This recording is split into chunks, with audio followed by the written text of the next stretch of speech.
এখন থেকে আধা ঘন্টা আগে এই দিক থেকেই মানে ভাসু বিহার রোডে থেকে আসে, ওইখানে সাজু ভাইয়ের দোকান আছে, ওইখানে আসছে। আসে আমরা বললাম কই থেকে আসছো, নাম বলে কি বলো তোমার, মুসলিম মুসলিম মুসলিম মার্কেট, আর মায়ের নাম বলে জেসমিন, বলে আর কিছু বলতে পারে না, ওখানে আটকে আছে। তখন আমরা আপনাদেরকে ফোন দিছি।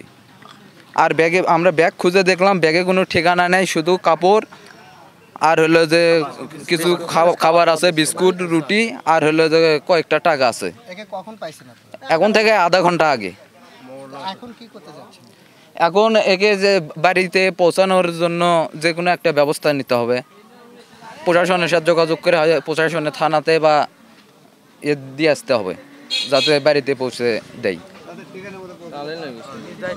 নিজ দায়িত্ব যদি থানাতে আমরা জমা দিলাম, যদি তার বাবা মা হলে যে আমাদের খোঁজ খবর পায়, তাহলে যেন থানার থেকে এসে নিয়ে যায়। এই ছেলেটা আমরা পাওয়া গেছে আধা ঘন্টার আগে, তো একটু ঘোরাঘুরি করতেছে, তো আমরা কোনো ঠাই ঠিকানা পাচ্ছি না।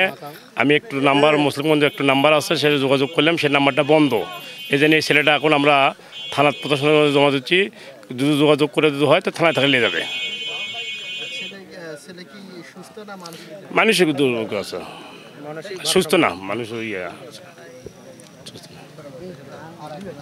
তিনি তো দেখতে মনে হচ্ছে যে প্রতিবন্ধী, ঠিক আছে, তো সে তো কিছু বলতে পারছে না, আর একটা এখন সে অসহায়।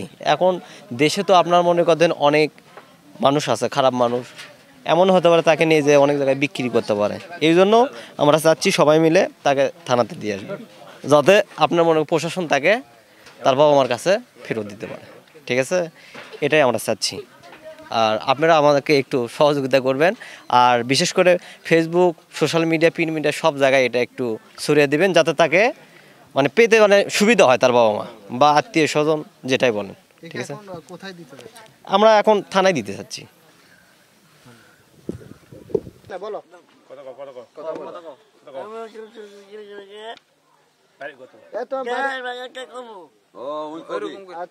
তোমার বাড়ি কোথায়? আরে এমনি বলো, ওইভাবে বলা হয় না, ওইভাবে বলা হয় না, তুমি বলো।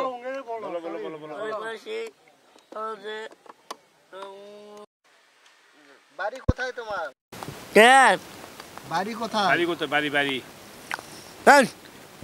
না বাড়ি কোথায় তোমার?